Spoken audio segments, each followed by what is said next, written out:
Baik. Assalamualaikum warahmatullahi wabarakatuh. Selamat Waalaikumsalam. pagi menjelang siang Bapak Ibu. Kembali lagi ke acara webinar online Muji Santosa Training and Consulting. Dengan materi kita hari ini terkait diskusi perubahan regulasi pengadaan barang dan jasa pemerintah. Dalam hal ini Peraturan Presiden nomor 12 tahun 2021. Sudah hadir bersama kita Pak Tatang Rustandar. Beliau selaku narasumber kita hari ini. Beliau adalah Widya Suara LKPP. Perkenalkan Bapak Ibu, nama saya Suhendra dari Pemerintah Provinsi Sulawesi Barat. Dipercaya selaku moderator pada kegiatan kita hari ini. Terima kasih kepada Pak Muji Santosa, Pak Mulis, dan teman-teman manajemen Muji Santosa Training and Consulting atas kesempatan emas yang diberikan kepada saya selaku moderator pada pagi hari ini. Baik Bapak Ibu, sebelum kita mulai acara ini, perkenankan saya untuk membacakan tata tertib pelaksanaan webinar kita hari ini. Pelaksanaan webinar ini dilaksanakan 90 menit. Kita bagi menjadi 2 sesi. 45 menit pertama itu pemaparan oleh narasumber, dan 40 menit keduanya adalah tanya jawab atau diskusi. Peserta yang bertanya, silakan klik raise hand. Raise hand itu ada di kolom partisipan. Jika tidak terdapat di partisipan, klik kolom reaction. Jadi pertanyaan yang diprioritaskan ini adalah pertanyaan melalui raise hand Bapak Ibu. Jika ada waktu, pertanyaan melalui chat, nanti kami akan bacakan.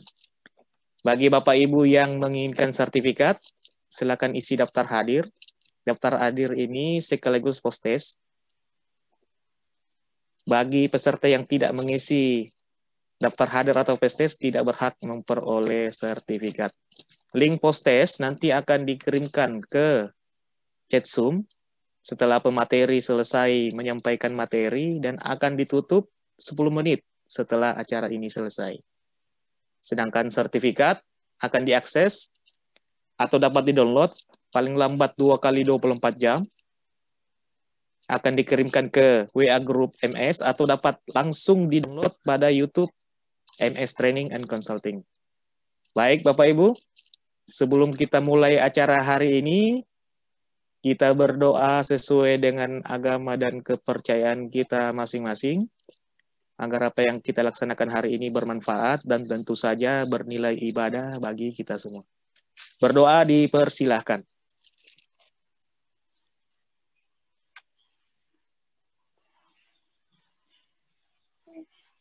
Selesai. Baik, untuk mengefektifkan waktu, kami persilakan ke Pak Tatang Rustandar untuk membawakan materinya kurang lebih 45 menit. Waktu dan tempat Bapak kami persilahkan dengan hormat. Silakan Pak. Terima kasih Pak Hendra, Pak Moderator. Pertama-tama saya menyampaikan duka cita ya ke Pak Hendra atas musibah. Baik Pak. Pak, dan juga ke rekan-rekan dari daerah lain yang mengalami musibah gitu ya. Banyak sekali musibah sekarang. Selanjutnya saya menyampaikan apresiasi ke Pak Muji ini ya dari Muji Santosa Training and Consulting yang dengan gitu ya. Ini sosialisasi pertama. Ini jelas nggak? Jelas Pak, jelas, sangat jelas. Jelas Pak, jelas. Ini adalah sosialisasi pertama yang dilaksanakan oleh pihak di luar LKPP. Bahkan teman-teman di LKPP pun agak kaget gitu ya. Hari Rabu LKPP baru launching, baru sosialisasi, dan baru 2 pihak yang disosialisasikan. Hari Sabtu ini Pak Muji sudah menyelenggarakan sosialisasi itu banyak yang terkaget-kaget gitu ya. Tapi ini bagus sekali untuk mempercepat diseminasi Perpres ini. Meskipun keefektifan pelaksanaannya mungkin setelah semua perlemnya ditetapkan, yang insya Allah pada bulan April nanti. Ya. Saya izin share screen.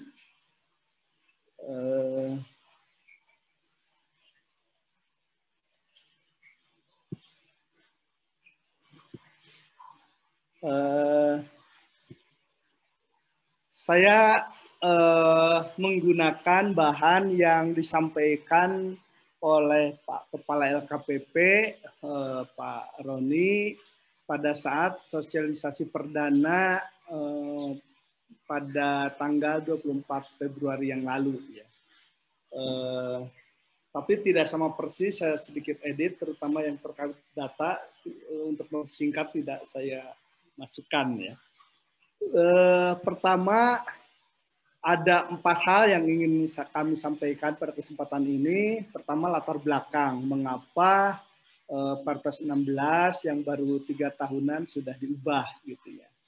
Kemudian nanti poin-poin perubahannya apa saja, tentu yang besar-besarnya ya, yang menjadi isu gitu ya. Kemudian tantangan implementasinya juga ya, dengan perubahan ini tentu konsekuensinya ke implementasi ya, banyak tantangan di sana.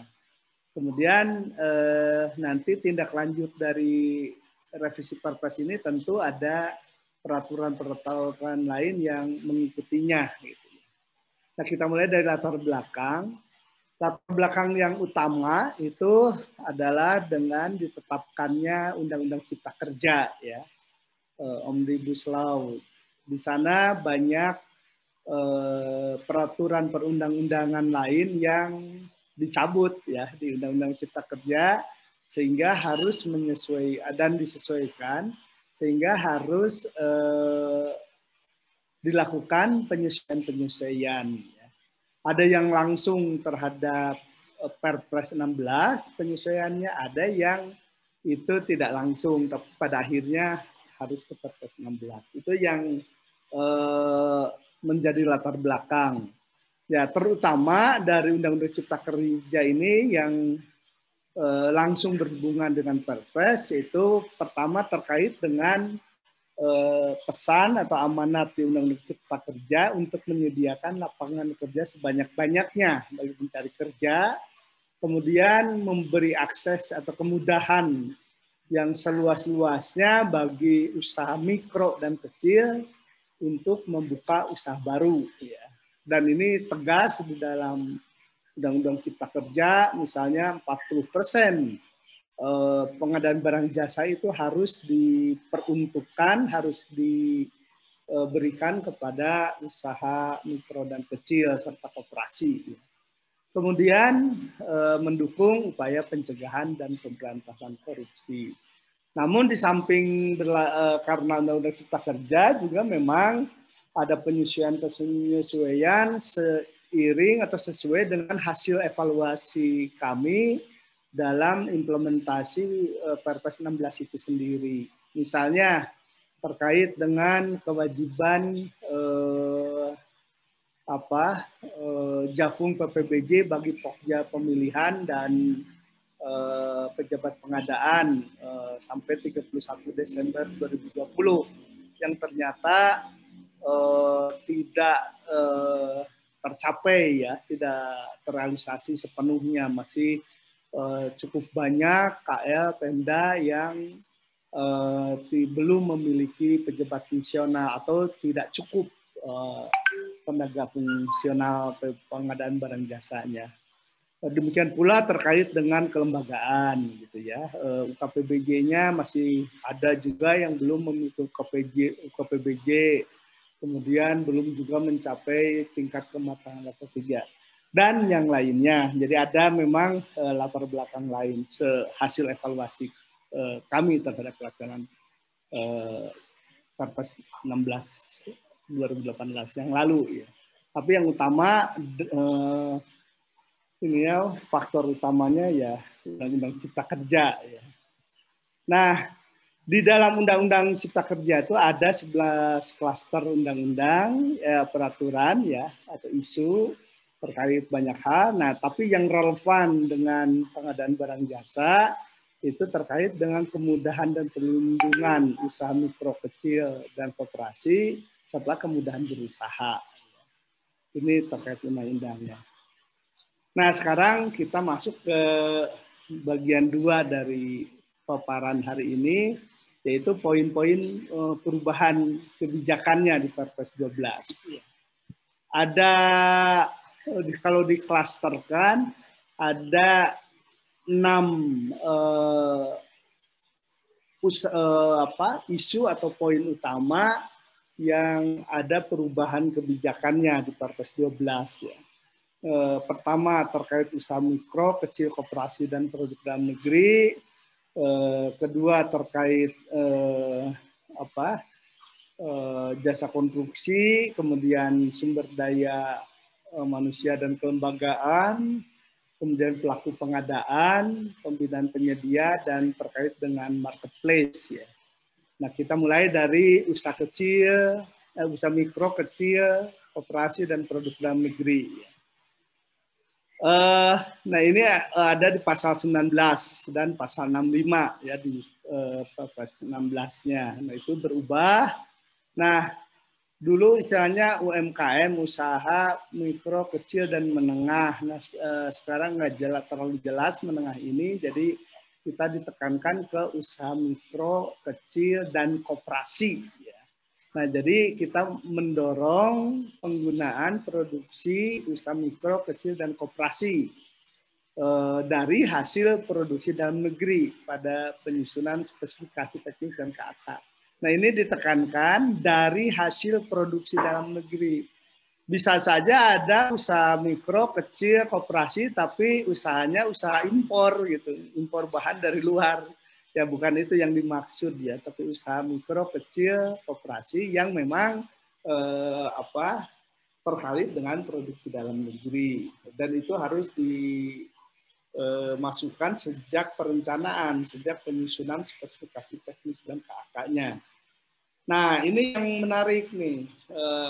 Kementerian KL Pemda wajib mengalokasikan paling sedikit 40% dari nilai anggaran belanja barang jasanya, gitu ya. Cukup besar ya. Kalau lembaga-lembaga yang biasanya memang belanja barang jasanya operasional mungkin tidak terlalu masalah, gitu ya. Tapi kayak kementerian dan sebagainya, 40% dari 140 triliun itu besar sekali ya. Nah, ini nanti ada peraturan turunannya di peraturan LKPP. Kemudian nilai paket pengadaan barang jasa konstruksi jasa lainnya dengan nilai pagu anggaran sampai dengan 15 miliar diperuntukkan bagi usaha kecil dan atau koperasi. Nah, ini kita selama ini di Perpres 16 dan sebelumnya kan 2,5 miliar ya. Sekarang jadi 15 miliar. Wah, ini gimana gitu kan.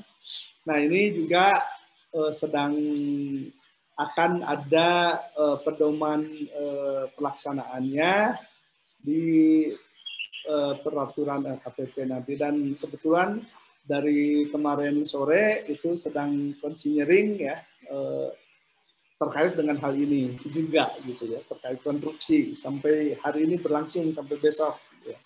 Untuk salah satunya menjabarkan ini ya, mendetilkan hal ini. Kemudian nilai pagu anggaran pengadaan dikecualikan untuk paket pekerjaan yang menuntut kemampuan teknis yang tidak dapat dipenuhi oleh usaha kecil koperasi. Jadi 15 miliar itu tidak serta-merta. Kalau memang tidak ada usaha kecil dan koperasi yang memiliki kemampuan, ya tidak terlalu kaku harus dilaksanakan oleh mereka.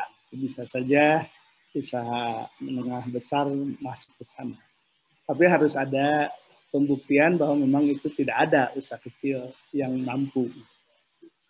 Nah, kemudian Kementerian Koperasi Koperasi dan UKM serta Pemda memperluas peran serta usaha kecil dan koperasi dengan mencantumkan barang jasa produk usaha kecil dalam katalog elektronik.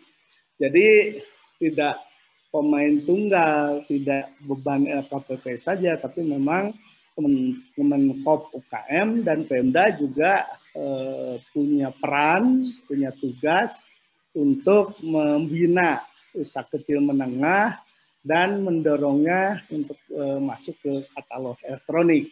Nanti katalog elektronik sendiri ada definisinya. Sekarang toko daring bagian dari katalog elektronik. Nah, terkait produk dalam negeri ini sebetulnya relatif sama dengan Perpres 16, tapi lebih kalimatnya lebih dipertegas gitu ya. Jadi apabila ada produk dalam negeri yang memiliki penjumlahan nilai PKDN dan BMP-nya paling sedikit 40%, itu wajib digunakan. Jadi impor tidak, produk impor tidak boleh ya, ikut di dalam pemilihan penyediaannya.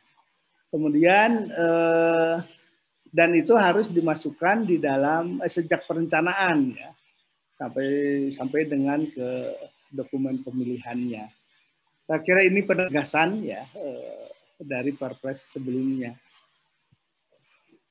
Nah, berikutnya terkait dengan kebijakan di SDM dan kelembagaan.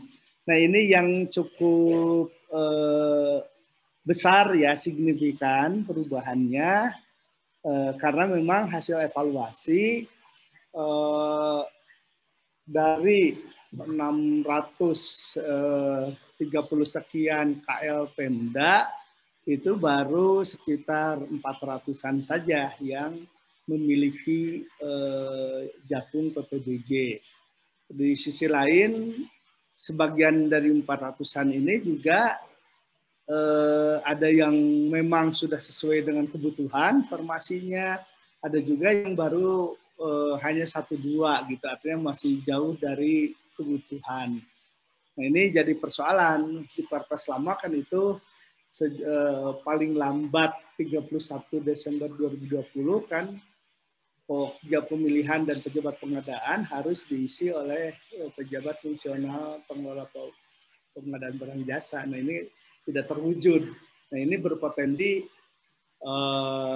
stuck ya, berpotensi menghambat pengadaan barang jasa. Karena itu dilakukan perubahan. Jadi batas waktunya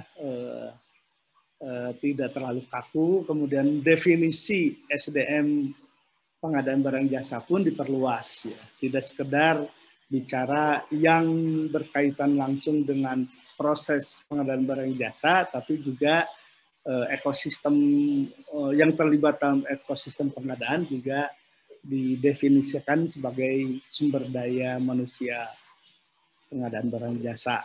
Demikian pula kelembagaan.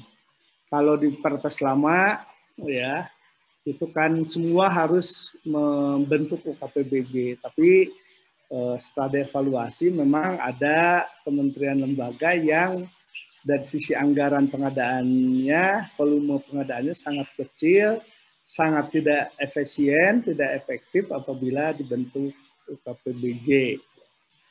Nah, kita bisa lihat ada perluasan pengertian SDM ya, ruang lingkup SDM. Kalau dulu kan yang SDM itu jakung pengelola pengadaan barang jasa dan yang terlibat di dalam proses pengadaan barang jasa. Nah, sekarang kita perluas ya. Ada 3 yang digolongkan ya. Penggolongan sumber daya manusia itu ada sumber daya pengelola fungsi pengadaan barang jasa. Nah, ini yang terlibat langsung di dalam proses pengadaan barang jasa ya, yang memang melaksanakan fungsi PBJ di KL Pemda. Yang kedua, sumber daya perancang kebijakan dan sistem pengadaan barang jasa. Jadi kalau berdasarkan definisi dulu yang A, ya kami di LKPP bukan SDM PBJ kan, padahal kami yang merumuskan kebijakan, yang mengembangkan sistem informasi dan sebagainya atau sistem pengadaannya. Nah, sekarang itu dimasukkan ya, yang terlibat atau ada keterlibatannya di dalam pengembangan berbagai hal dalam pengadaan barang jasa itu masuk ke dalam sumber daya manusia PBJ. Yang ketiga, sumber daya pendukung. Nah, banyak kan keahlian yang memang karena sumber daya PBJ ini kan sebetulnya multi sektor, multi keahlian ya. Jadi meskipun dia tidak bersertifikat atau tidak punya kompetensi pengadaan barang jasa, tapi kalau memang dia berkontribusi karena misalnya ahli konstruksi, tapi dia bukan ahli PBJ, itu juga bagian dari sumber daya manusia pengadaan barang jasa dari klaster ekosistem pendukung. Jadi ada perluasan pengertian tentang SDM. Nah, sehingga kalau di skemanya SDM itu ada sumber daya pengelola fungsi PBJ yang langsung terlibat di dalam proses pengadaan barang jasa, ada sumber daya perancang tadi kebijakan, ada sumber daya pendukung ekosistem. Ya kalau yang pengelola PBJ itu kan dulu kemarin tuh yaitu dibatasi 31 Desember ya 2020 untuk nah sekarang agak dijinakan, nanti ada peraturan LKPP yang mengatur tentang hal itu. Jadi dimungkinkan yang sekarang pun bisa dilaksanakan oleh non Jafung PBJ, tapi ada persyaratan gitu. Artinya KL Pemda yang belum memiliki Jafung PBJ harus membuat roadmap atau rencana aksi kapan dia akan memenuhi Jafung PBJ-nya gitu ya. Nah, ada isu di luaran bahwa nanti bisa-bisa Jafung PBJ tersisihkan gitu ya, tidak oleh yang bukan Jafung PBJ. Konsepnya tidak begitu. Jadi Jafung PBJ itu wajib didayagunakan semaksimal mungkin. Nah, tapi karena misalnya kebutuhan Jafung PBJ itu berdasarkan analisis kebutuhan perlu 10 gitu ya, baru ada 5. Nah, yang 5 ini dimaksimalkan. Kalau si yang 5 ini sanggup melaksanakan keseluruhan program proses pengadaan barang jasa, silahkan. Gitu. Tapi kalau tidak sanggup, nah sisa kemampuan dari Jafung PBJ baru bisa diisi oleh yang non Jafung PBJ. Konsepnya begitu. Jadi prioritasnya itu Jafung PBJ. Jadi wajib Jafung PBJ itu dimaksimalkan perannya. Gitu. Jadi, nah bukan rahasia umum lagi, ada misalnya para Jafung yang karena integritasnya kuat, terjaga, tidak bisa diajak kompromi oleh user, oleh atasannya, misalnya akhirnya tidak diaktifkan atau bahkan dibuang kemana. Gitu. Nah itu yang tidak boleh terjadi. Gitu. Nanti di peraturan LKPP akan diatur lebih jelas tentang hal itu. Nah, di tempat lain bisa juga tidak harus oleh Jafung PBJ, misalnya di lingkungan TNI Polri atau di lembaga-lembaga non-struktural lainnya.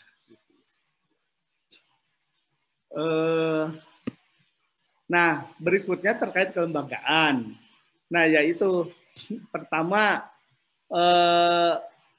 Kepala UKPBJ wajib memenuhi standar kompetensi jabatan yang mencakup kompetensi teknis di bidang pengadaan barang jasa.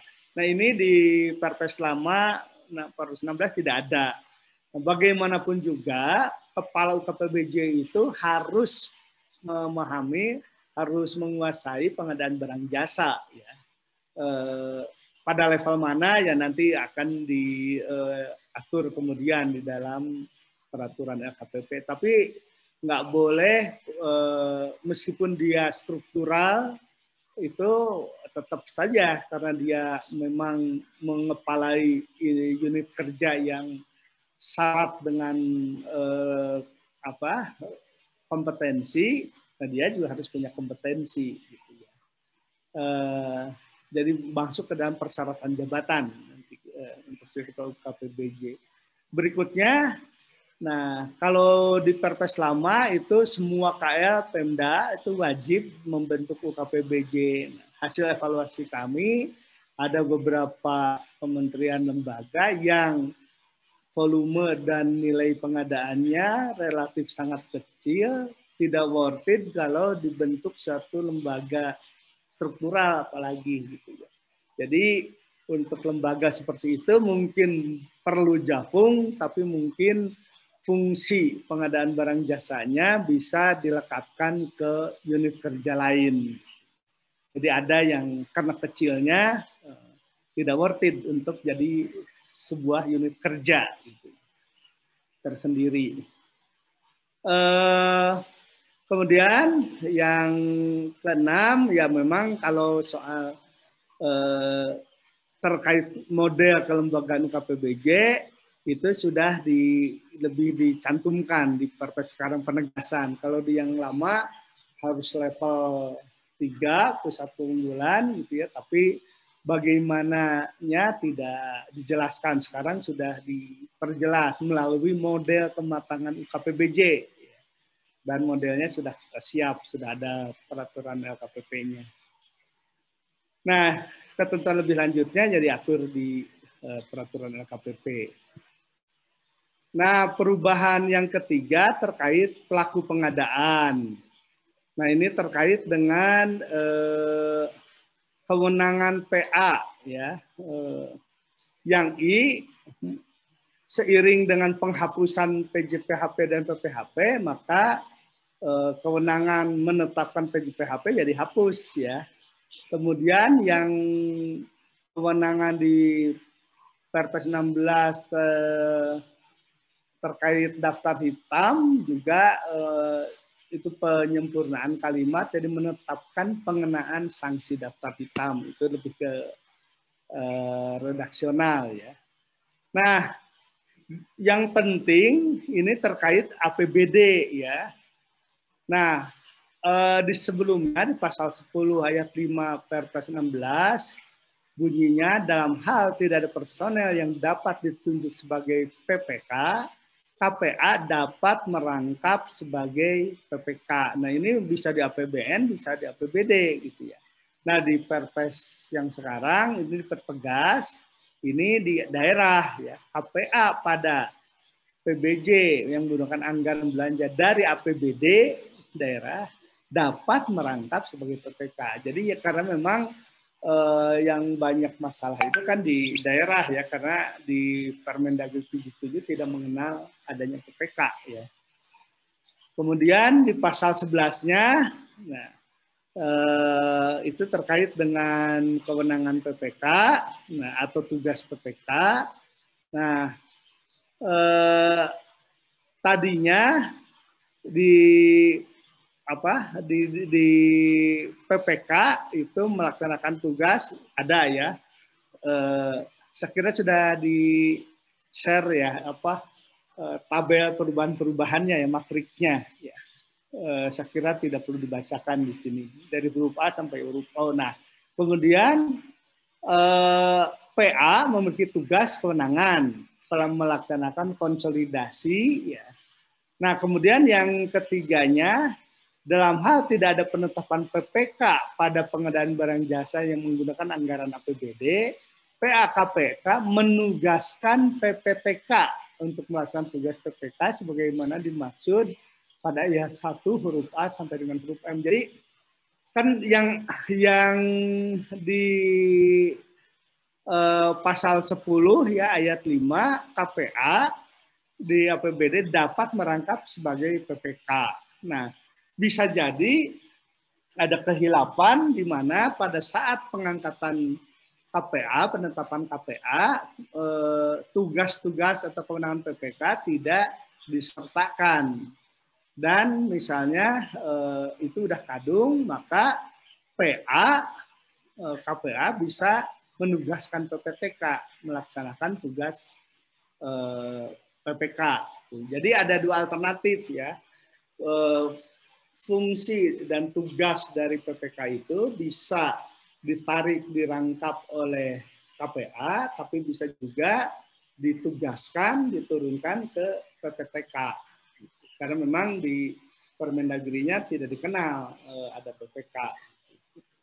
Jadi fungsi tugas PPK harus ditarik ke KPA atau diturunkan ke PPK.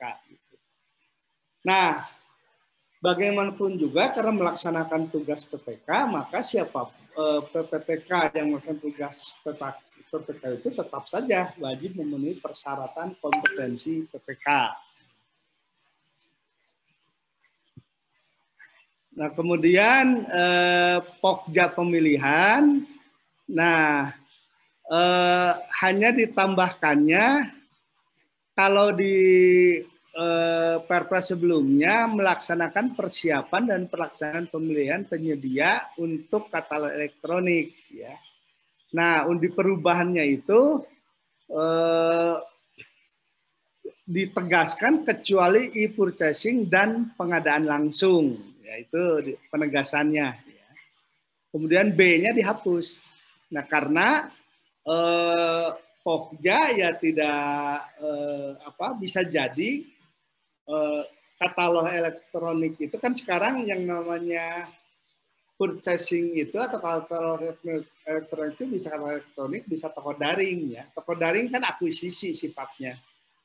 Hanya kita mengintegrasikan apa yang di toko daring itu bisa dibeli secara e-purchasing di kita. Jadi memang ini konsekuensi dari perluasan definisi e-purchasing kita gitu, atau perluasan pengertian katalog elektronik tidak hanya yang dikelola oleh kita tapi juga sudah mengintegrasikan toko daring. Yang jelas terkait PJPHP, PPHP ini karena selama ini pun hasil evaluasi kita PJPHP, PPHP itu perannya kurang signifikan gitu ya, ya kita hapus yang terkait dengan PJPHP gitu. Ya silahkan PA-KPA bisa meneliti sendiri atau bahkan PPK pun ya seharusnya sudah korek ya, cermat dalam melaksanakan pengadaan barang jasa ini. Jadi tidak perlu lagi lah ada PJPHP. Karena perannya tidak signifikan, tapi kalau ada masalah PJPHP, PPHP suka terlibat gitu ya. Karena itu sepakat untuk dihilangkan. Ya karena itu langsung saja PPK menyerahkan barang jasa ke PA-KPA gitu ya.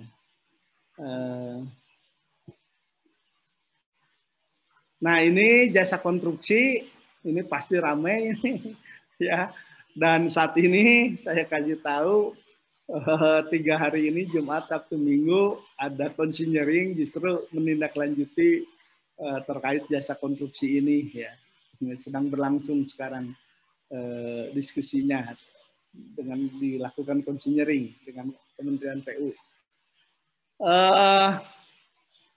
Nah kemarin kan pemilihan penyedia pekerjaan konstruksi dan jasa konsultan konstruksi itu diserahkan ke Kementerian PUPR ya. Nah, sekarang sesuai kesepakatan dengan Seskap dan Kementerian PU sendiri, maka itu pengaturannya dikembalikan ke LKPP dan sepakat akan digabungkan dalam klaster peraturan LKPP tentang pemilihan penyedia. Ya.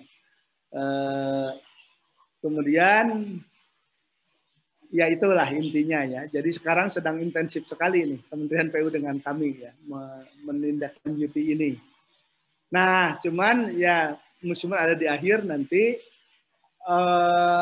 ada pertanyaan, Perpres sudah terbit dan ada pengaturan ini, tapi Perlem peraturan LKPP yang mengaturnya belum ada. Gimana? Ada di peraturan peralihan, maka peraturan Menteri PUPR nomor 4 dan nomor 1 ya 2020 itu masih tetap berlaku sampai peraturan LKPP yang mengatur ini terbit. Gitu ya. Jadi jangan khawatir kalau sekarang ada yang dalam proses pengadaan sedang berjalan, silahkan masih bisa menggunakan Permen PU ya sampai nanti peraturan LKPP ini terbit. Dan insya Allah janji Pak Kepala LKPP akan membuat surat edaran terkait hal itu. Terus pembinaan penyedia, nah ini kita semangatnya pembinaan penyedia itu dari sisi pengadaan barang jasa itu lebih ke menggunakan sanksi itu bukan hanya hukuman, tapi lebih kepada instrumen untuk melakukan pembinaan. Ya. Nah itu yang akan kita rumuskan lebih bijak gitu ya, bagaimana sanksi daftar hitam ini lebih kepada upaya untuk melakukan pembinaan. Jangan sampai tujuannya membina malah membunuh gitu. Itu yang tidak boleh terjadi. Nah, dari data yang kita kumpulkan ada 348 ya tahun 2019 yang kena daftar hitam. Dari 348 itu 305-nya lebih karena persoalan kinerja, karena tidak perform gitu ya, soal kemampuan dari penyedianya. Yang sisanya yang 45 itu memang ada indikasi fraud gitu ya. Tapi sisanya itu bukan fraud, tapi lebih karena kemampuan ya, tidak perform. Nah, kita harus arif di sini. Kalau yang terkait fraud mungkin memang sanksi itu ya hukuman gitu ya. Tapi bagi yang karena persoalannya tidak perform, itu harusnya ada upaya agar mereka di pendayagunaan mereka atau peningkatan kemampuan mereka agar nantinya lebih punya kemampuan. Di sisi lain ada isu, nah ini soal kecemburuan ya. Sanksi daftar hitam ini hanya berlaku gitu, hanya diterapkan kepada pengusaha swasta, sementara BUMN, BUMD tidak pernah gitu ya kena sanksi daftar hitam sehingga dianggap tebang pilih. Nah ini juga ada suara-suara seperti itu. Terus ya itu tadi, kalau banyak juga karena kena sanksi sampai 2 tahun misalnya, itu mematikan, jadi si usaha itu mati. Padahal tujuan kita kan bukan mematikan usaha mereka ya. Nah karena itu kita akan atur kembali terkait dengan daftar hitam ini. Kalau bukan persoalan fraud, ya lebih kepada semangatnya melakukan pembinaan agar mereka terlecut untuk meningkatkan kemampuannya. Jadi kita nanti akan bagi 2, ada persoalan etik dan non etik. Kalau etik yaitu memang harus kena sanksi ya. Tapi kalau non etik, kalaupun sanksinya itu dalam rangka melecut mereka, memacu mereka untuk bisa meningkatkan kinerjanya, meningkatkan kompetensinya. Terakhir terkait dengan marketplace ya, dalam hal item-item perubahan ini. Nah, sekarang yang disebut dengan e-purchasing adalah pemberian barang jasa melalui sistem katalog elektronik itu di Perpres 16 yang lalu. Nah sekarang diperluas di katalog elektronik atau toko daring. Nah, konsekuensi dari itu tadi ke Pokja kemana-mana ya. Jadi ternyata untuk masuk ke untuk bisa pengembangan purchasing itu bisa katalog elektronik, bisa toko daring. Toko daring kan nggak ada tender ya. Kita tinggal mengakuisisi atau berkolaborasi dengan toko daring itu. Gitu. Jadi tidak ada proses seperti itu karena ada konsekuensi ke pengaturan terhadap hal itu. Nah kemudian di pasal 72 ini hanya menekankan dan membuat istilah yang lebih mudah dipahami ya. Yang pertama produk industri hijau, nah bisa disalahartikan harus hijau gitu ya. Padahal yang dimaksud adalah produk ramah lingkungan hidup. Jadi ya perubahan-perubahan seperti itu. Nah tadi konsekuensi ada toko daring dan mungkin ke depan ada pendekatan lain, maka yang butir 4-nya juga dihapus. Jadi pemilihan produk katalog elektronik dilakukan dengan metode tender atau negosiasi. Padahal untuk toko daring kan sebenarnya lebih ke akuisisi ya atau integrasi. Gitu. Makanya itu dihapus. Jadi ada dimungkinkan terbuka berbagai pendekatan gitu ya. Bisa tender, bisa negosiasi, bisa akuisisi, bisa dan sebagainya. Nah, karena itu butir 3-nya pun disempurnakan gitu, lebih ke lebih fleksibel. Pengelolaan katalog elektronik dilaksanakan oleh KL Pemda atau LKPP. Nah toko daring, nah, itu ya tadi di purchasing dilaksanakan sedang yang terlalu di katalog elektronik atau toko daring, jadi ditambahkan. Kemudian definisinya juga di pasal 1 ya, tentang toko daring ya ditambahkan. Kemudian di pasal 72A 72 ditambahkan 72A ya disisipkan ya untuk mengatur terkait dengan transaksi di toko daring ya.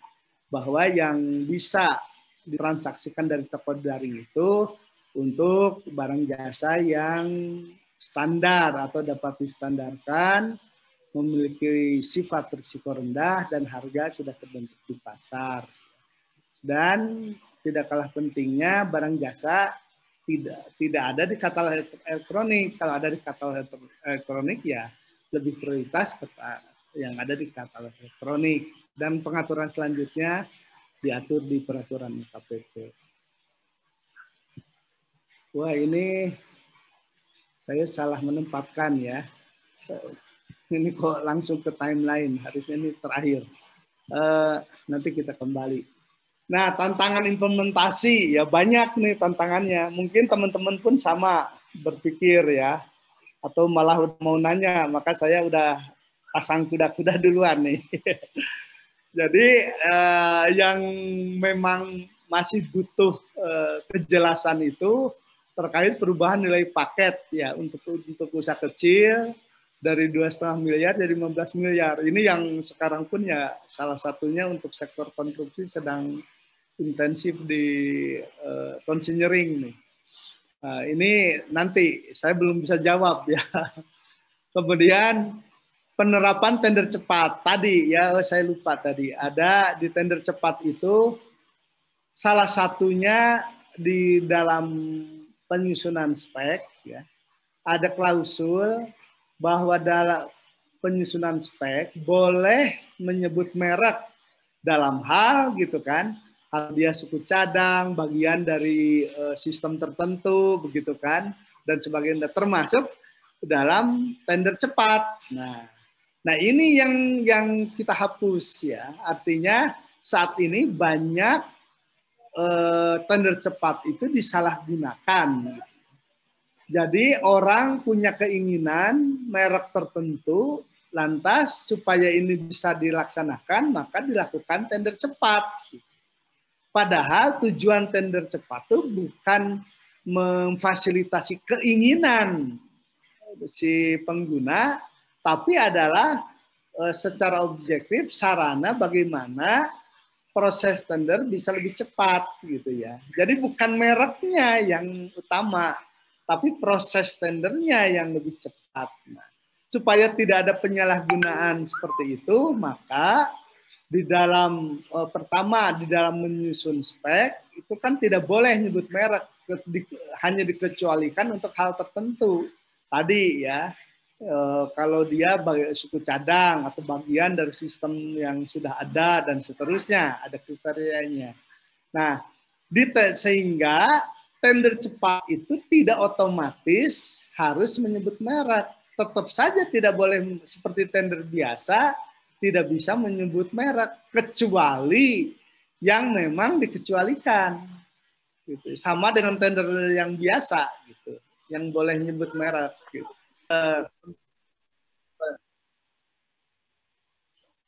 Ya, halo, ya, nanti ya sedikit lagi nih. Halo, Ya Pak. nah Ya, kemudian baik Pak. ini Pak Moderator mau boleh ini atau nanti pertanyaan dan sebagainya. Saya kira sedikit lagi ya bisa. Halo. Ya Pak, lanjut dulu Pak. Nanti akan ada sesi diskusi. Setelah oh ya, Ya, Pak, oke. Mas. Nah, itu terkait dengan cepat ya. Kemudian pemenuhan SDM profesional. Setelah 5 menit. Nggak jelas. Atau nanti. Ya Pak, nanti ada setelah sesi, nanti ada diskusi Pak. Silakan Sebentar dilanjutkan ya. dulu. Ya Pak, siap. Sekarang kita bicara pemenuhan SDM, ini juga isu ya.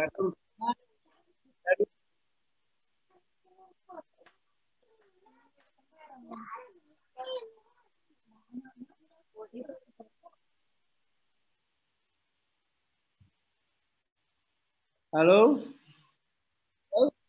Ya Pak. Halo? Suara saya jelas? Jelas Pak, jelas. Iya Pak, Silakan. jelas Pak. Halo? Tadi suaranya putus. Iya, ya. Ada suara yang nggak jelas terdengar ke tempat saya.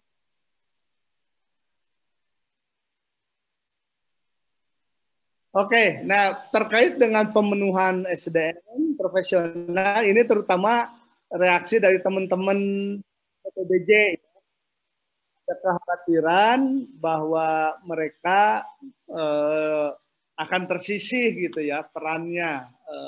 Saya kira tadi sudah saya jelaskan, tidak sama sekali. Di peraturan LKPP-nya itu ada kewajiban untuk dan memaksimalkan peran. Kemudian inovasi untuk pencapaian tujuan pengadaan. Nah ini misalnya dimungkinkan ada metode-metode pengadaan barang jasa diterapkan. Nah ini justru kita mendorong inovasi. Tetap pada itu dikembalikan ke prinsip pengadaan dan sebagainya. Ya.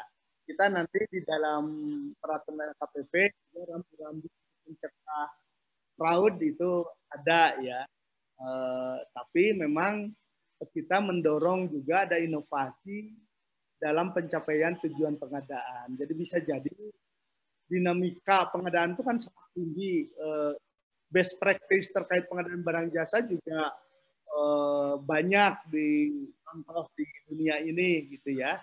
Jangan sampai peraturan dan barang jasa itu menyinggung atau membatasi untuk penerapan best practice yang memang dapat lebih meningkatkan value for money dan mencapai tujuan pengadaan lainnya.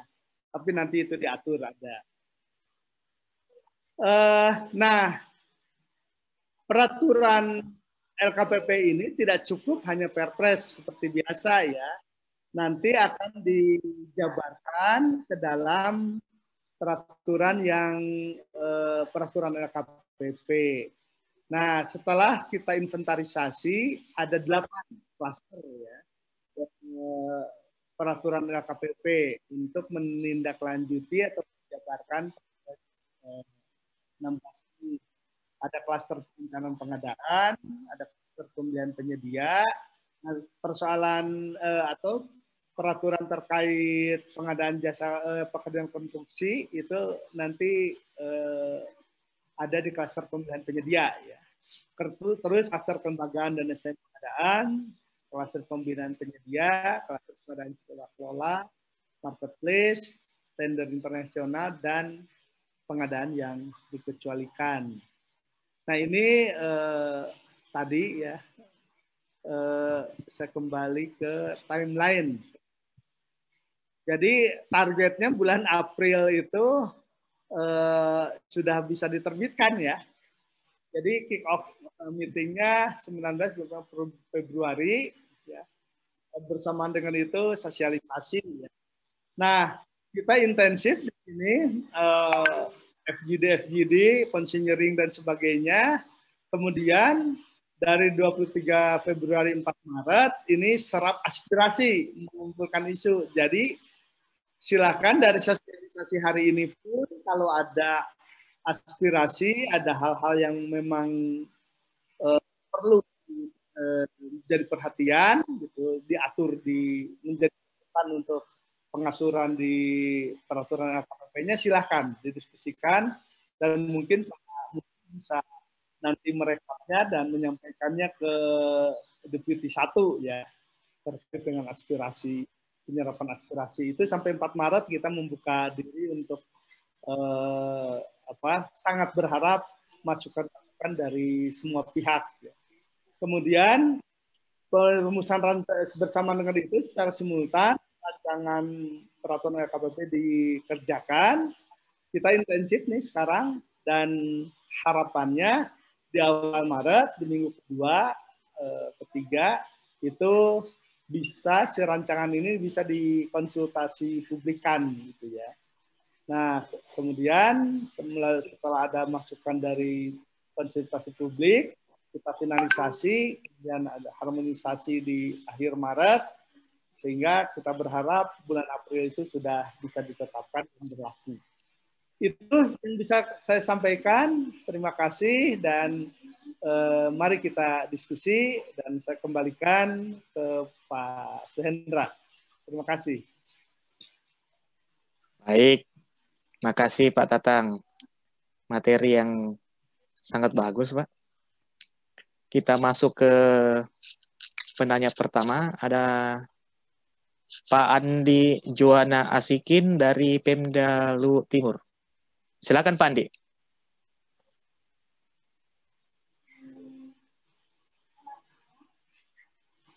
Assalamualaikum warahmatullahi wabarakatuh. Waalaikumsalam warahmatullahi wabarakatuh. Selamat siang Bang Suhendra, selamat siang Pak Tatang, dan selamat siang. Selamat siang suhu saya Pak Muji. Izinkan saya bertanya Pak tentang Kepres yang terbaru. Saya ingin bertanya tentang Kepres yang terbaru ini tentang suara saya kedengaran nih? Jelas. Kedengaran ya. Saya ingin bertanya Pak Tatang, ini yang tentang kewenangan di daerah tentang pengelolaan APBD. Pertanyaan saya yang pertama adalah, kalau kita melihat dengan, ini kan yang menjadi pertanyaan selalu, perdebatan kita di daerah ini tentang penandatanganan kontrak untuk di APBD. Yeah. Kita melihat dari pasal 8 sampai pasal 11, bahwa di ayat 3 di pasal 11 itu kan dicantumkan ayat 1. Yang ingin saya pertanyakan, apakah ayat 1 yang dimaksud ini ayat 1 pasal 11 ataukah ayat 1 di pasal 9? Yang inti pertanyaan saya yang pertama ini, apakah PPK selain PA, selain KPA di daerah itu dapat melakukan tanda tangan kontrak. Sementara di Kepres pasal 28.7 itu kan tetap mengacu kepada Permendagri 77, di mana Permendagri 77 itu pembatasan pemberian kewenangan PA itu hanya di KPA. Nah, ini yang pertama, Pak. Yang kedua, saya kedengaran ya? Yang kedua, pertanyaan saya tentang jasa konstruksi, Pak. Jasa konstruksi ini kalau kita melihat dengan 15 miliar nilai kecil, ini kan yang saya ingin nilai terkecil 15 miliar, apakah selama belum terbitnya Perka LKPP ini tetap mengacu di Permen PU nomor 14, di mana dia tetap 2,5 miliar, ataukah segmentasinya mengikuti ke Perpres Perpres terbaru ini? Itu yang kedua, karena menurut saya ada kendala sedikit tentang kalau dia lebih besar, kecil itu di 15. Yang kendala kita itu biasanya kalau di daerah itu pekerjaan pengaspalan.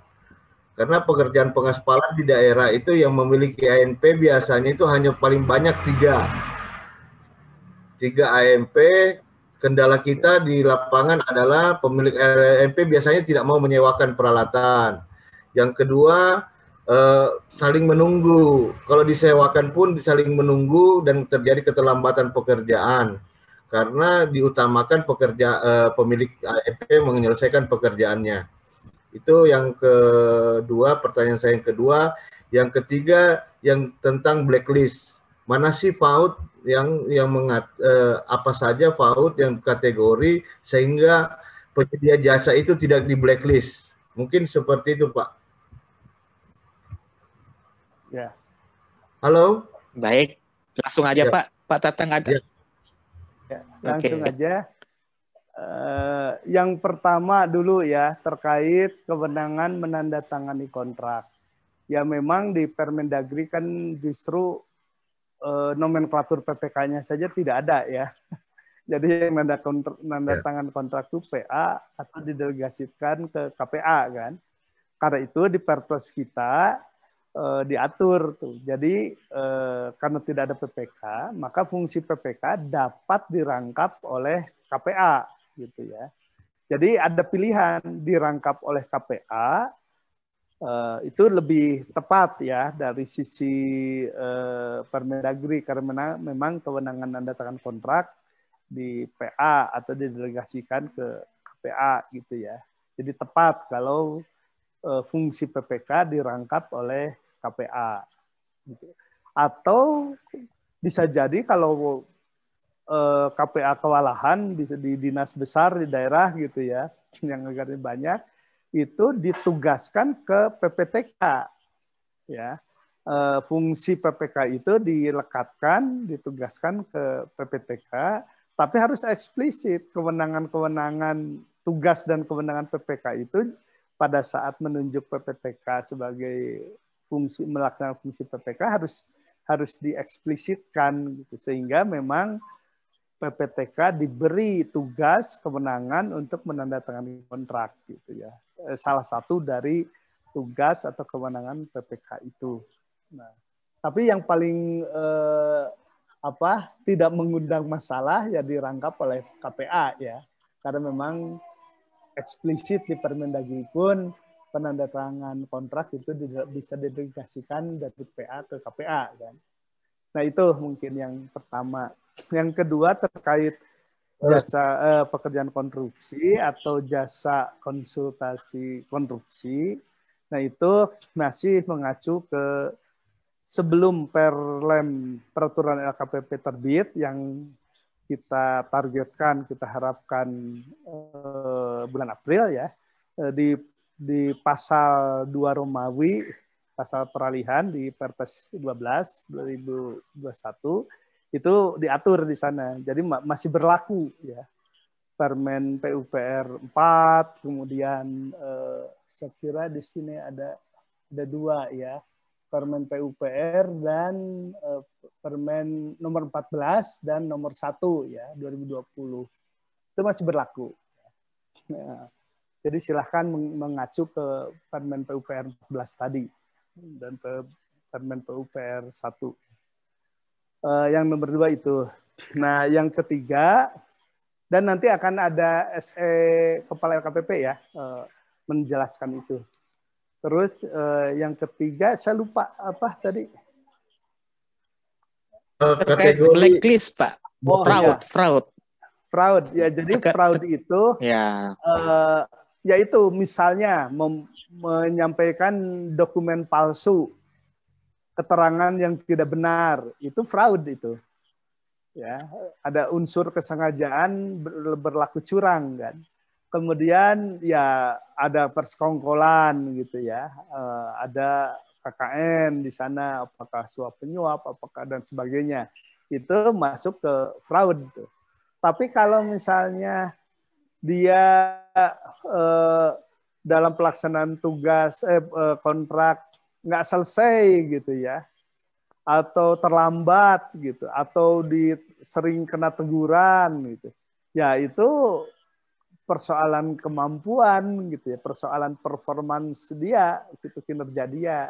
Nah, yang begitu-begitu pembinaan sifatnya. Kalaupun ada blacklistnya yang tidak mematikan, tapi memotivasi dia untuk meningkatkan kinerjanya. Nah, itu yang akan diatur ya, banyak diatur. Jadi kasusnya dikelompokkan dulu ya, nanti treatmentnya seperti apa. Nah, itu yang akan dituangkan di dalam peraturan LKPP nanti. Kalau fraud ya jelas sanksinya tegas. Kalaupun daftar hitam mungkin 2 tahun gitu. Bahkan tidak tertutup kemungkinan kalau indikasi tindak pidananya kuat gitu ya, bisa saja sampai ke ranah pidana gitu ya. Kalau yang fraud ya. Tapi kalau yang lebih ke persoalan administratif atau persoalan performance gitu ya, kinerja, itu lebih ke pembinaan nantinya. Sekira menjelaskan Pak Andi? Baik, Pak. Terima kasih, Pak. Bisa Pak Suhendra? Sedikit jawabannya. Satu kali lagi Pak Suhendra. Oke, silakan.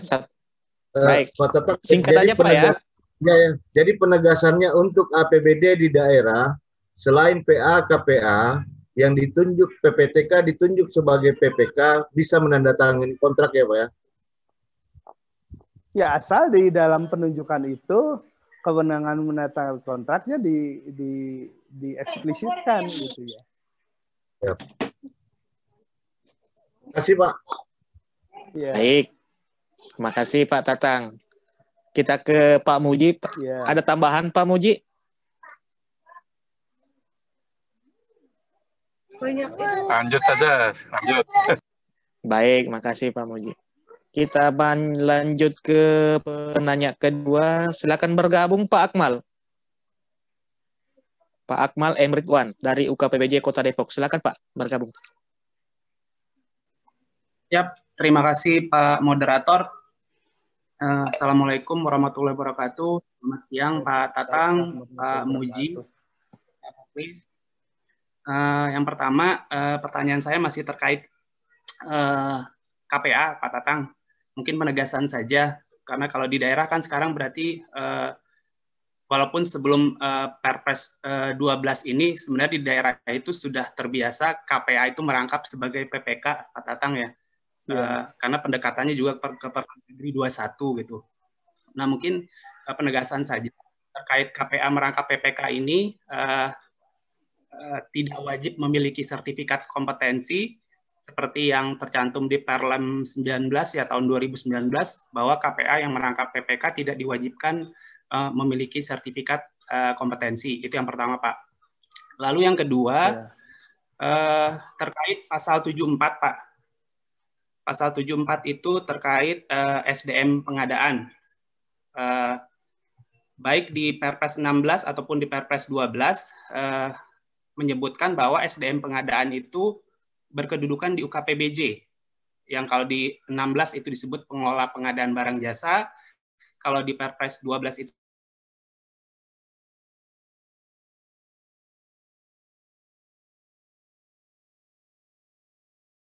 itu disebut, nah betul bahwa atas dasar pertimbangan besaran beban pekerjaan atau rentang kendali organisasi, SDM sebagaimana dimaksud pada ayat 1 yang bertindak sebagai PPK, pejabat pengadaan, PJPHP, PPHP dapat berkedudukan di luar UKPBJ.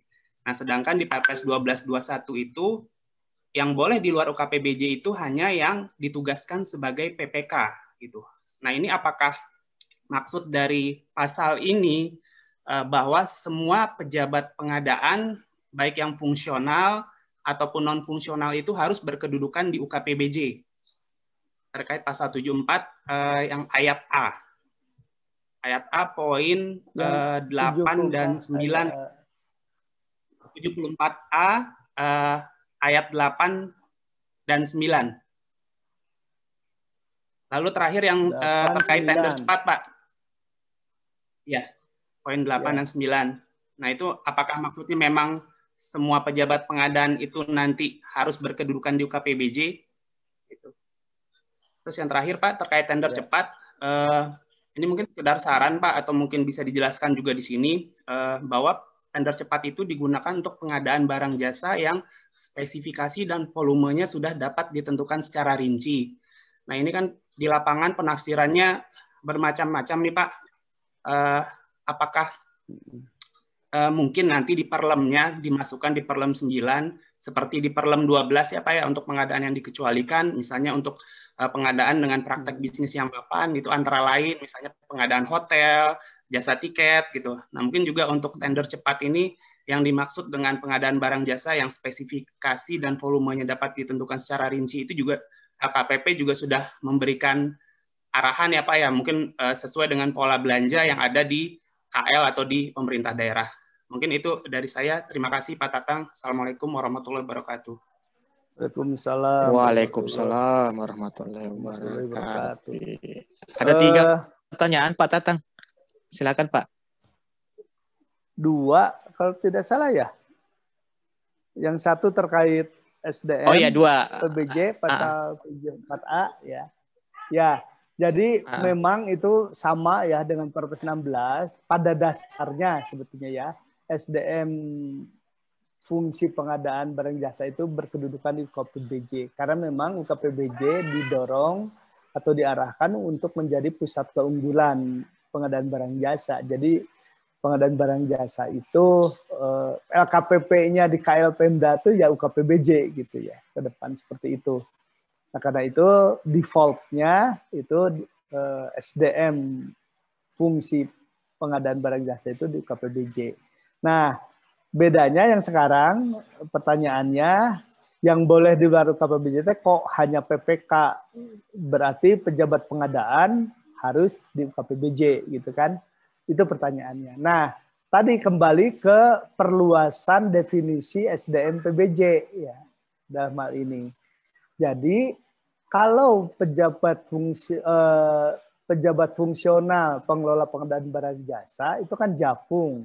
Jafung itu karirnya ditentukan oleh angka kredit. Angka kredit itu didapat dari aktivitas pelaksanaan fungsi pengadaan barang jasa. Ya. Jadi kalau pejabat pengadaan barang jasa ada di OPD, di Satker gitu ya.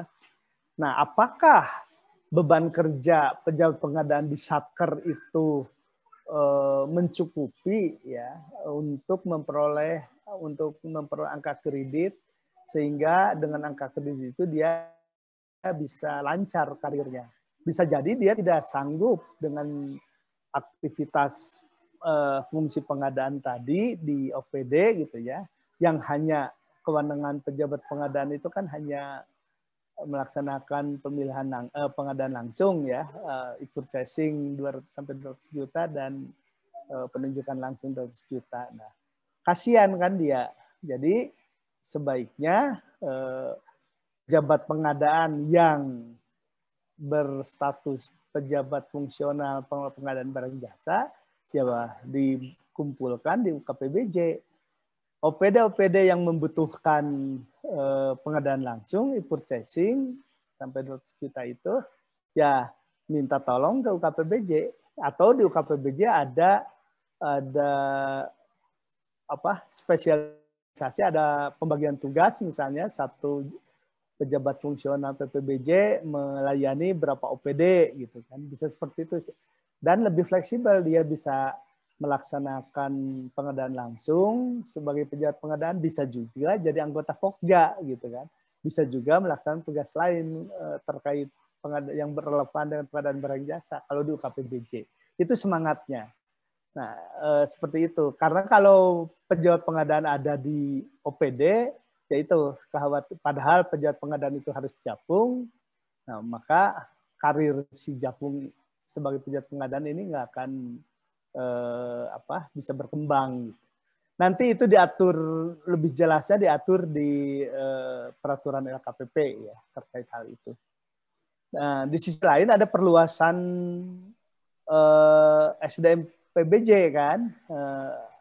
Nah itu bisa jadi kalau hanya untuk kegiatan tertentu bisa dilaksanakan oleh PPK-nya atau oleh pejabat lain yang bukan Japung gitu ya. Nanti diatur lah itu di peraturan LKPP.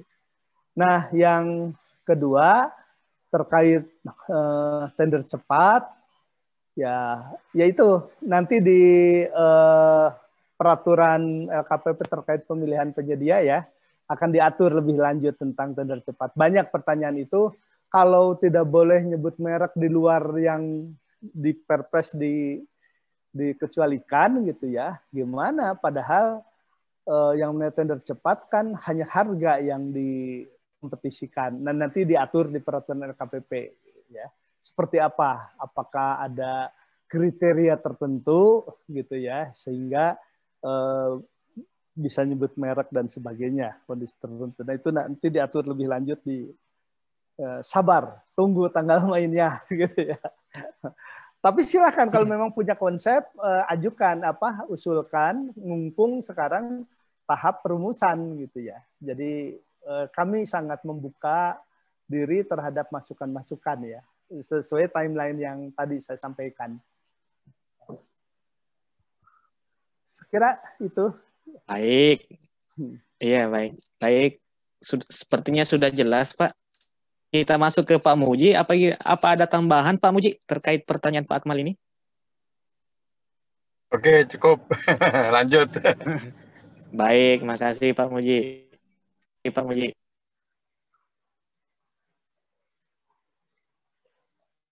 Nggak kedengaran, Pak Chandra. Oh, maaf. Masuk ke penanya ketiga, silakan bergabung Pak Imade Darmawan.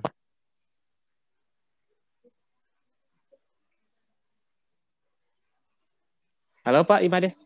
Oh baik, ya, silakan makasih. Pak. Ya, makasih Pak, makasih. Perkenalkan Pak, saya dari BPBJ Kabupaten Pasangkayu Pak, Sulawesi Barat. Oh siap. Mamuju Utara Pak ya? Ya. Mamuju Utara Pak, sudah berganti nama jadi Pasangkayu Pak. Silakan Pak. Ya, saya langsung saja Pak, terkait PPK, saya masih belum paham betul ini Pak. Kaitannya dengan pasal 10 ayat 5 dan pasal 11 ayat 3 Pak. Itu masih memungkinkan enggak itu PPK itu yang ditetapkan di luar PA-KPA Pak? Ya, itu aja Pak dulu. Terus yang PPTK tadi Pak, itu penjelasannya Pak Tatang tadi, dikatakan bahwa PPTK itu dapat menandatangani kontrak sepanjang di SK-kan untuk itu.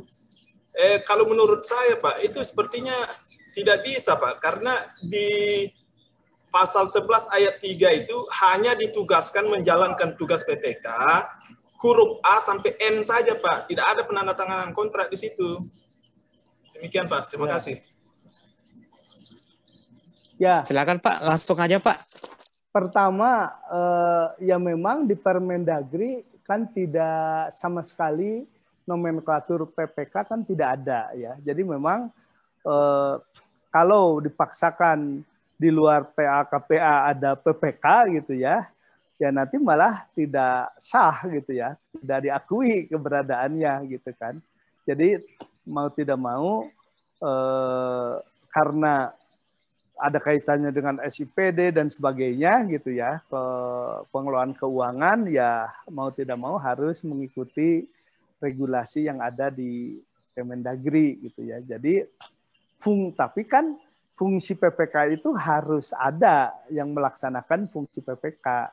Karena itu di Perpres kita itu fungsi PPK bisa dirangkap oleh KPA atau bisa dirangkap atau dijabat oleh PPTK.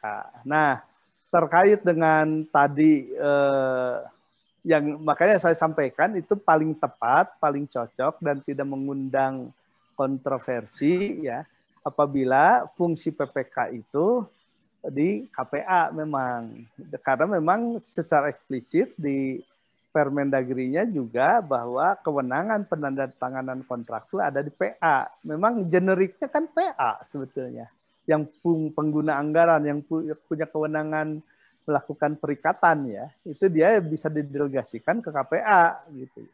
Nah, karena tidak ada, kalau di Perpres lama, kalau di nasional KPA bisa menugaskan PPK kan, penandatanganan kontrak. Nah, kalau di daerah karena PPK tidak ada, ya berhenti di KPA. Jadi saya pun sepakat bahwa memang kewenangan atau fungsi PPK yang dilimpahkan ke PPTK, sekaligus saya koreksi ya, tadi itu kewenangan sisanya. Kalau penandatanganan kontrak saya lupa tadi, memang itu nggak bisa didelegasikan ke PPTK ya.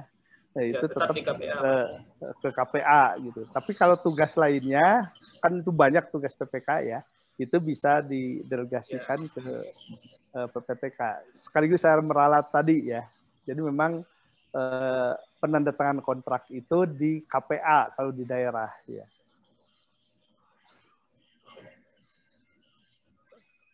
Sudah terjawab? Maaf Pak, sedikit lagi Pak. Itu redaksi dari pasal 11 itu Pak, ayat 3 itu kan dalam hal tidak ada penetapan PPK. Itu kan artinya memungkinkan ditetapkan PPK Pak. Kalau kita baca redaksinya ini yang ayat 3 ini Pak. Dalam hal tidak ada penetapan PPK. Berarti kan memungkinkan ini Pak ditetapkan PPK. Memungkinkannya dari sisi mana? Kalau di daerah ya, dari APBD. Kan tidak memungkinkan. Karena peraturan manapun di lingkup Kemendagri kan tidak dikenal PPK. Nah, bisa ada PPK. Berarti harusnya bunyi pasal. Nah, ini ya, Pak, sebenarnya berarti kaitannya. Harusnya bunyinya pasal 11 ayat 3 itu, Pak. Ya. Nah, ini mungkin ada kaitannya dengan pelaksanaan asas konsentrasi atau tugas pembantuan. Kan banyak tuh anggaran APBN dilaksanakan di daerah gitu kan. Nah, itu bisa ada PPK tuh. Karena anggarannya APBN dia. Misalnya dari anggaran di Kementerian PU dilaksanakan oleh Dinas PU Provinsi gitu kan. Kalau Dinas PU Kabupaten. Itu bisa ada PPK karena sumber dananya dari APBN. Tapi kalau sumber dananya APBD yang tunduk pada peraturan perundang-undangan yang dikoordinasikan Mendagri, ya nggak ada PPK. Jadi kita mengantisipasi semuanya, gitu ya. Baik, saya pikir jawaban Pak Tatang sudah jelas ini, Pak. Kita masuk ke Pak Muji. Apa ada tambahan Pak Muji terkait pertanyaan Pak Made ini? Oke, sudah jelas lah. Lanjut.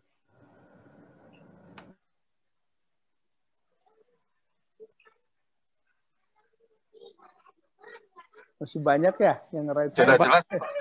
Lanjut. Oh, jelas Pak ya? Oh ya.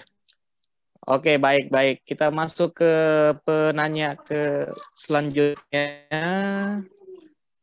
Pak Andika. Silakan Pak Andika bergabung. Terima kasih. Selamat siang Pak Tatang. Selamat siang. Izin Pak Suhendra, izin Pak Muji. Ada 2 pertanyaan saja Pak dari saya Pak. Yang pertama kasih. Mungkin sedikit pencerahan Pak. Jadi gimana kita menyikapi terkait tender cepat dan dengan PP 1221 klausulnya sudah tidak boleh menyebut merek.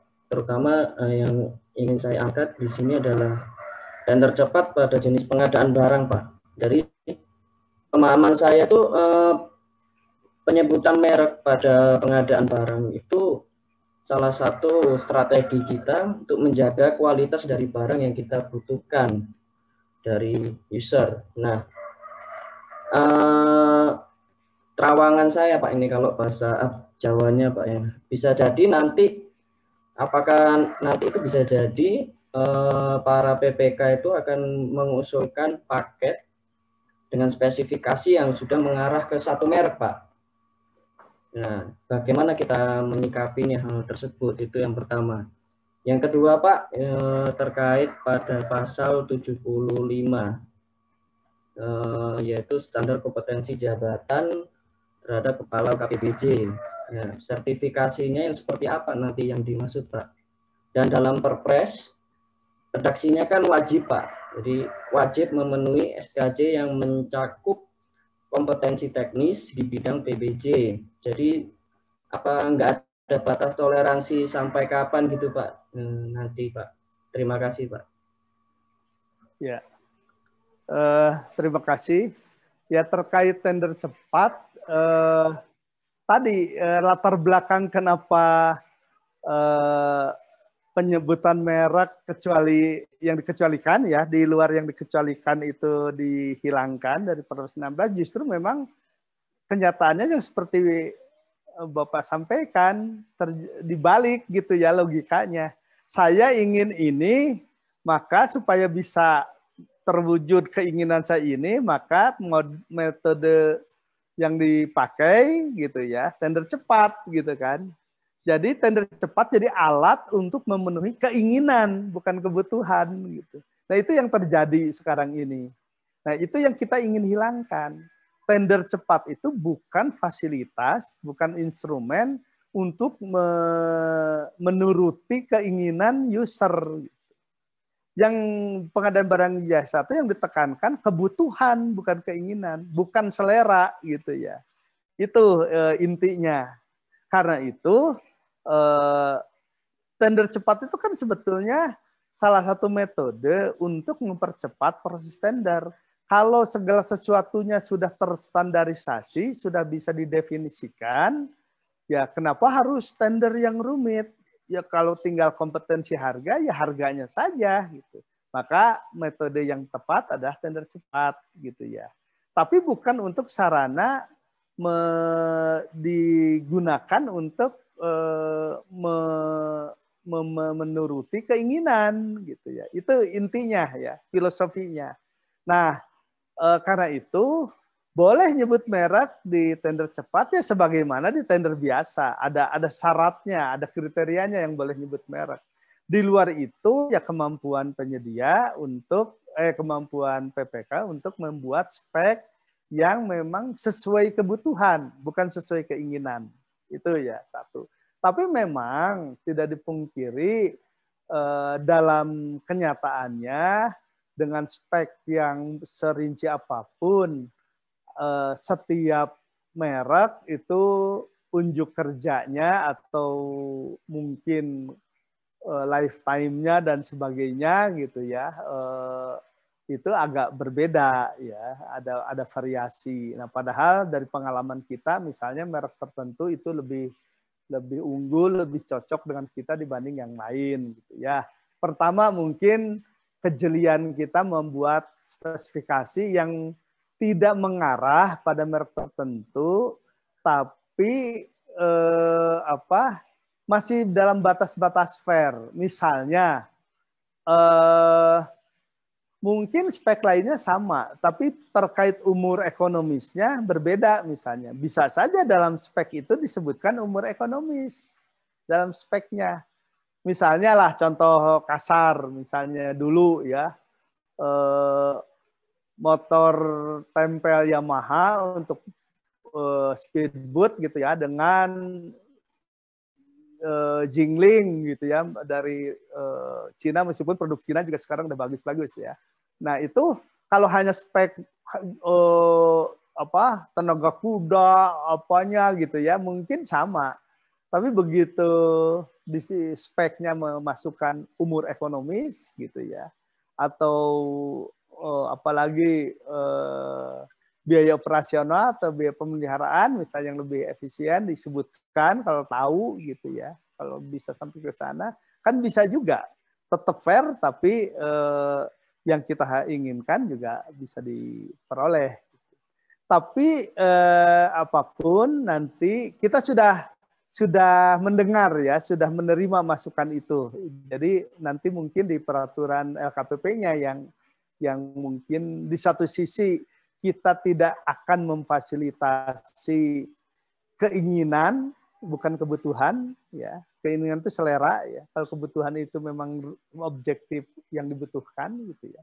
Tapi di sisi lain kita juga melihat realita bahwa ada hal-hal yang memang merek itu menentukan kualitas barang, gitu ya.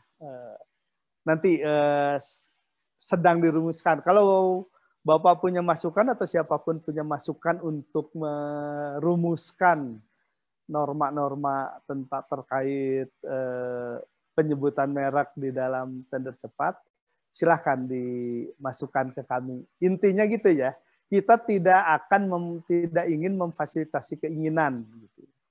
Jangan sampai disalahgunakan tender cepat itu. Saya pengen merek ini, maka supaya bisa menggunakan merek ini, maka caranya dengan tender cepat. Jangan sampai begitu pola pikirnya, gitu ya. Itu aja mungkin. Baik, terima kasih Pak Tatang. Saya pikir sudah cukup jelas jawaban dari Pak Tatang ini. Kita masuk ke penanya berikut. Ada Ibu yang kedua belum Pak. Yang mana Pak? Yang apa? Terkait apa Pak tadi? Itu pasal 75 Pak. Pasal 75 Pak Tatang. Oh iya betul. Maaf Pak Tatang. Ya, tentang apa itu Pak?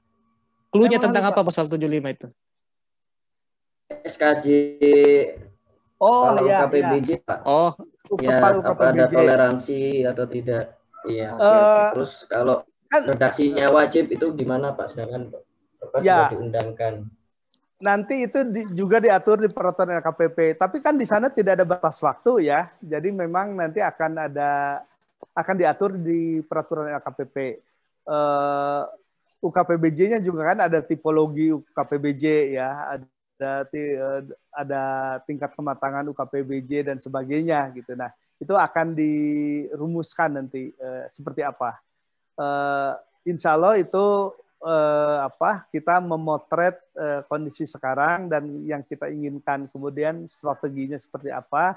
Nah, itu untuk menuju tujuan ini harus bagaimana. Nah, itu nanti diatur di peraturan LKPP. Insya Allah. Sekarang saya belum banyak bisa bicara tentang hal itu, gitu ya.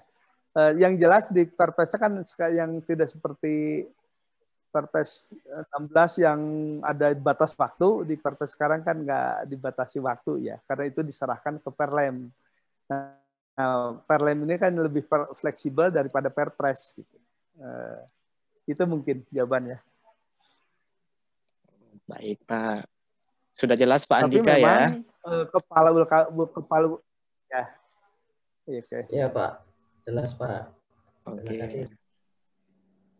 Baik, kita masuk ke penanya berikut. Ada Pak Teten, BPPJ Kota Samarinda. Silakan bergabung Pak Teten. Pertanyaannya ringkas saja karena waktu yang sudah hampir habis, Pak. Ya, terima kasih Pak Suendra. Selamat siang Pak Tatang Wiratmaja, selamat siang Pak Mudi Santosa, dan para peserta selamat siang. Terbitnya Perpres 1221 ini tentunya telah melalui pengkajian mendalam dan serap aspirasi dari berbagai pihak.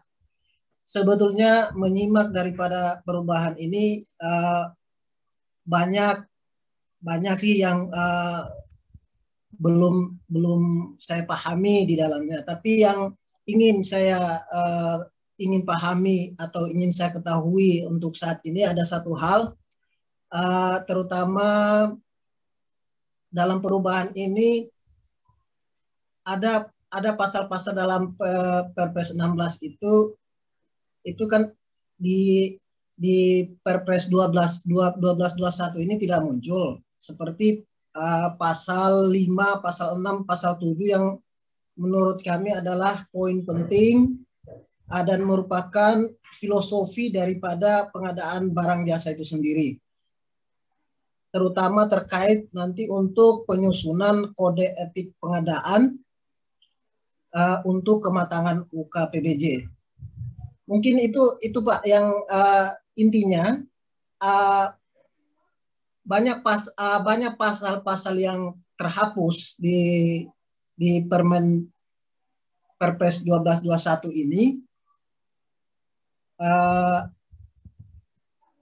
ada tercantum di Perpres 16 tapi tidak tercantum di Perpres 1221 ini, tapi tidak tanpa ada keterangan dihapus atau ditambahkan, terutama berkaitan dengan pasal 6, pasal 5, pasal 6, pasal 7 terkait tentang kebijakan, prinsip dan etika pengadaan. Itu mohon diberikan pemahaman. Terima kasih Pak, itu aja. Terima kasih. Assalamualaikum warahmatullahi wabarakatuh.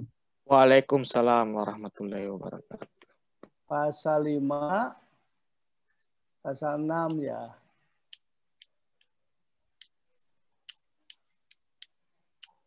Berarti nggak diubah tuh. Kalau tidak diubah ya tetap. Kalau tidak diubah tidak dicantumkan di Perpresnya gitu. Jadi yang di Perpres 12/2001 itu namanya juga perubahan terhadap Perpres 16 ya. Yang disantumkan itu yang berubah atau dihapus atau ditambahkan gitu.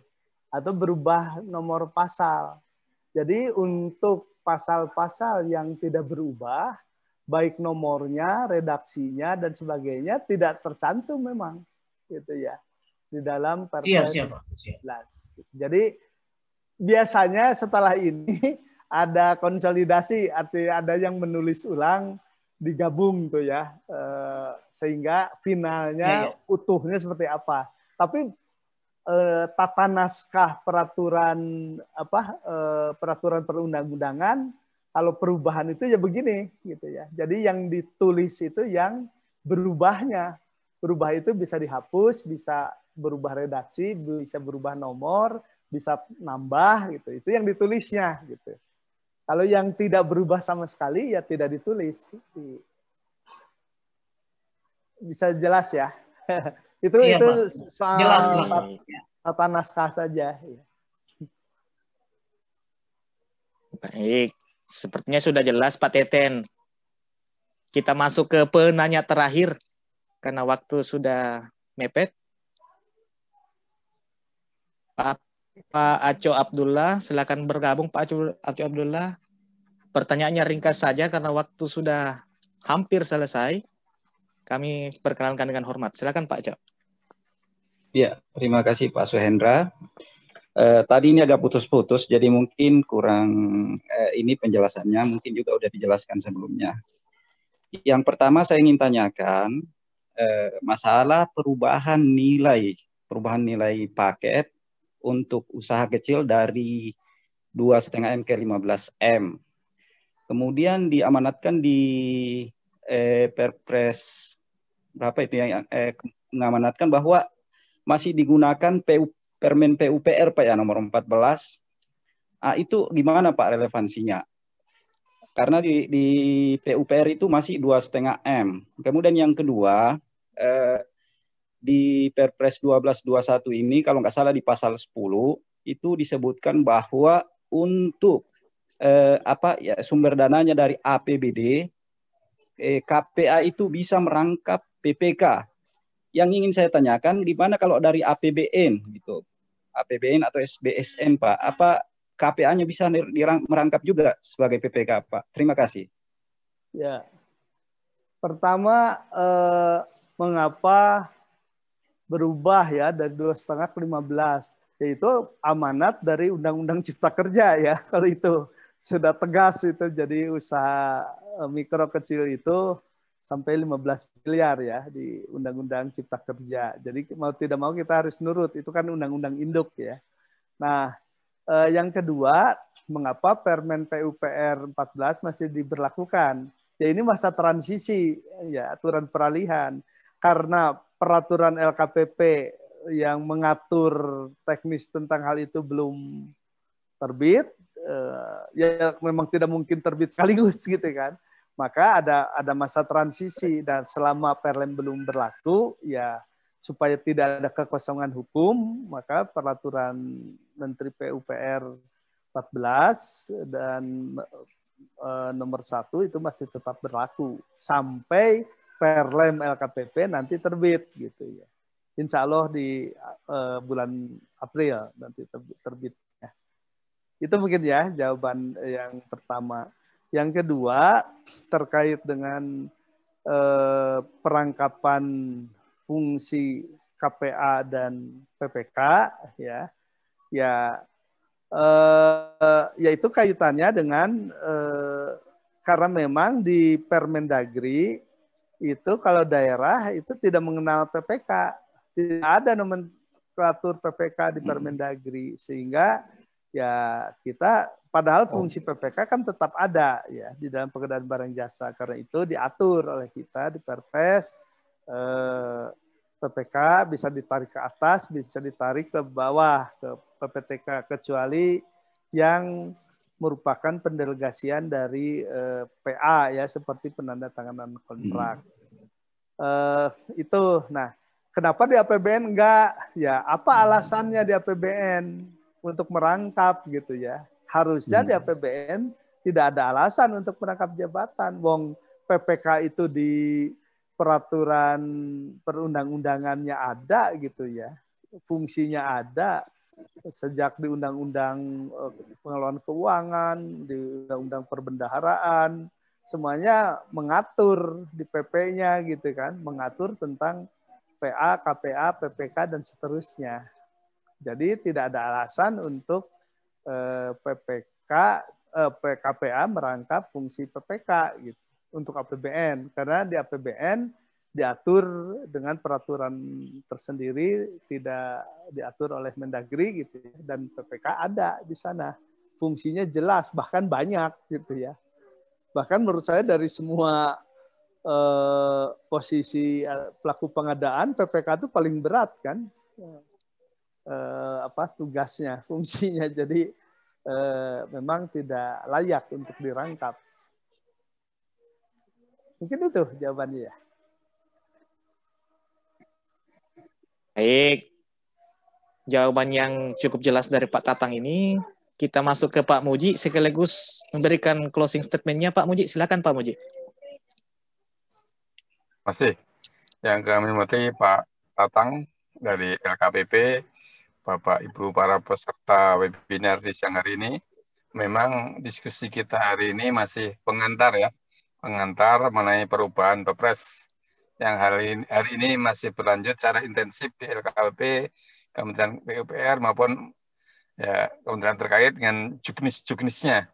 Berarti kita harus siap belajar lebih lanjut mengenai hal ini.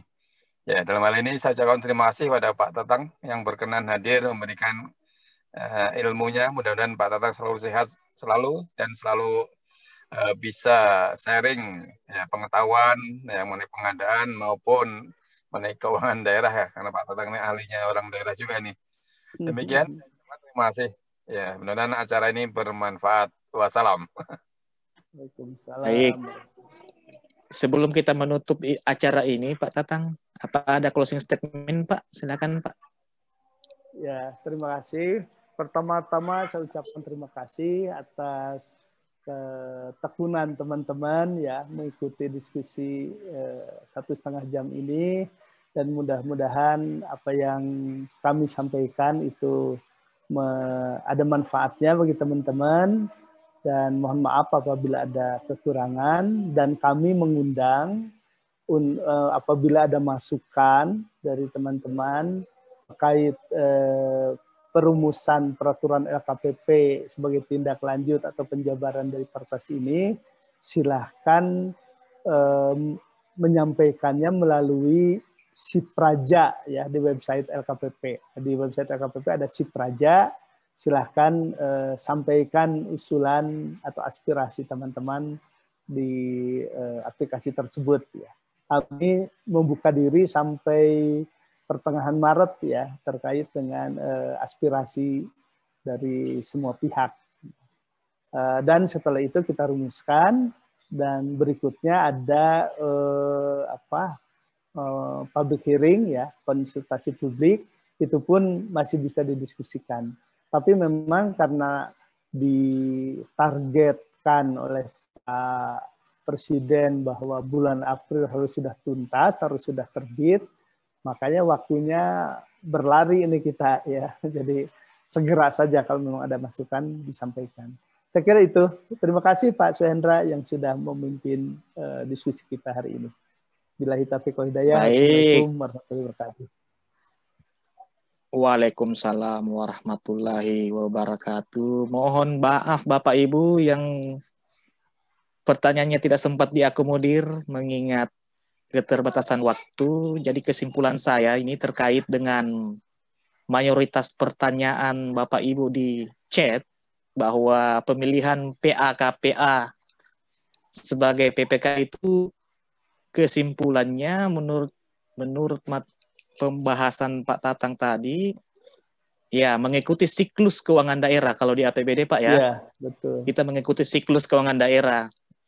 Ada SIPD, ada nomenklaturnya kah? Apakah tidak membebani kalau menunjuk PPK? Nah, baik, sebelum kita menutup acara ini, saya selaku moderator sekaligus mewakili pihak penyelenggara Moji Santosa Training and Consulting mengucapkan banyak terima kasih kepada Pak Tatang selaku narasumber dan Bapak Ibu semua peserta webinar pada siang hari ini.